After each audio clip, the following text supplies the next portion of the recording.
తిరుమలలో భద్రతపై కూటమి ప్రభుత్వం ఫోకస్ పెట్టింది. అనధికారిక వ్యక్తులపై టీటీడీ విజిలెన్స్ అధికారులు దృష్టి సారించారు. కొండపై అనధికారికంగా నివాసం ఉన్నవారిని గుర్తించారు. విజిలెన్స్, పోలీస్ కార్టన్ సెర్చ్లో దిమ్మ తిరిగే వాస్తవాలు వెలుగులోకి వచ్చాయి. తిరుమలలో అనధికారిక వ్యక్తులు షెడ్లు నిర్మించుకుని ఉంటున్నారు.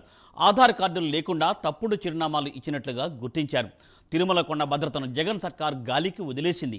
వైసీపీ హయాంలో టీటీడీ విజిలెన్స్ కళ్ళు మూసుకుంది.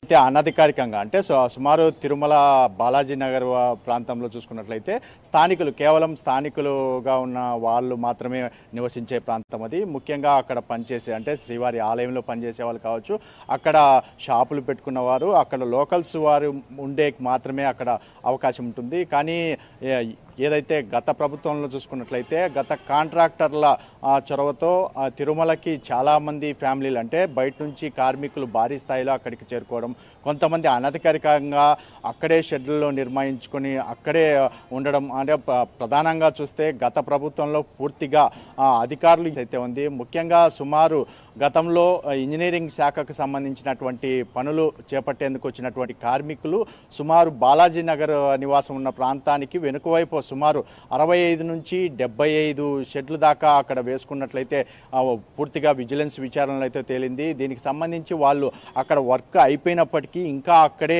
ఆ షెడ్లలోనే వాళ్ళు ఉంటూ అక్కడక్కడే తిరుగుతున్నారని చెప్పేసి విజిలెన్స్ విచారణలో తేలిన పరిస్థితి. అంటే ప్రధానంగా వాళ్ళు చూపించినటువంటి ఆధార్ కార్డులు కావచ్చు, ధృవీకరణ పత్రాలు సరిగా లేకపోవడంతో టీటీడీ విజిలెన్స్ తీవ్రమైన చర్యలు తీసుకోబోతోంది. ముఖ్యంగా అనధికారికంగా ఉంటున్న వారిపై ఖచ్చితంగా చర్యలు చేపడతామని చెప్పేసి ఇప్పటికే విజిలెన్స్ అధికారులు అయితే పూర్తిగా తెలిపిన పరిస్థితి ఉంది. ఏదేమైనప్పటికీ తిరుమలకు అనధికారికంగా వస్తున్నటువంటి వ్యక్తులు కావచ్చు, తిరుమలలో సంఘ విద్రోహ చర్యలకు పాల్పడే వ్యక్తులు ఎవరైనా సరే ఇక్కడికి వస్తే మాత్రం వారిపై చర్యలు తప్పవని చెప్పేసి విజిలెన్స్ అధికారులు అయితే తెలిపిన పరిస్థితి ఉంది. ముఖ్యంగా తిరుమలకు వచ్చేటువంటి భక్తుల భద్రతకు సంబంధించి చూసుకున్నట్లయితే తిరుమలలో ఎక్కడ చూసినా అనధికారికంగా అంటే గత ప్రభుత్వంలోనే ఎక్కువగా భారీ స్థాయిలో తిరుమలకైతే చేరుకున్నట్లయితే విజిలెన్స్ విచారణలో చాలా వరకు తేలిన పరిస్థితి ఉంది. మరోవైపు పోలీసు శాఖ కూడా దీనిపై విచారణ చేపట్టిన పరిస్థితి ఉంది.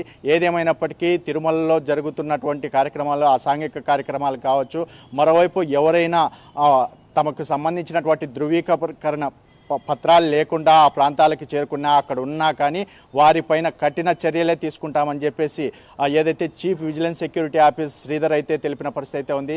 ఏదేమైనప్పటికీ ఇప్పటికే తిరుమలలో ఎక్కడ చూసినా అంటే లోకల్గా ఉంటున్న వ్యక్తులను కూడా అంటే బాలాజీ నగర్ ప్రాంతాలు కూడా వాళ్ళైతే పరిశీలిస్తున్న పరిస్థితి ఉంది. ఎందుకంటే గతం నుంచి ఎప్పటి నుంచి ఉంటున్నారు, వారికి సంబంధించినటువంటి ఆధార్ కార్డులు కావచ్చు, వారికి సంబంధించినటువంటి పత్రాలు అక్కడ వాళ్ళ దగ్గర లేకపోతే వారిపై చర్యలు తీసుకుంటామని కూడా ఇక్కడ తెలుపుతున్న పరిస్థితి ఉంది. ముఖ్యంగా తిరుమల ప్రక్షాళనలో భాగంగా ఇప్పటికే టీటీడీ విజిలెన్స్ చాలా చర్యలు చేపట్టిన పరిస్థితి అని చూడొచ్చు. ఎందుకంటే తిరుమలలో అనధికారికంగా వచ్చేవాళ్ళు కావచ్చు, ఎవరైనా సరే ఎవరిని వదిలేది లేదు అని చెప్పేసి ప్రధానంగా విజిలెన్స్ అధికారులు అయితే తెలుపుతున్న పరిస్థితి ఇక్కడ నెలకొంది. Murthy, thank you Sunil, thanks for live update.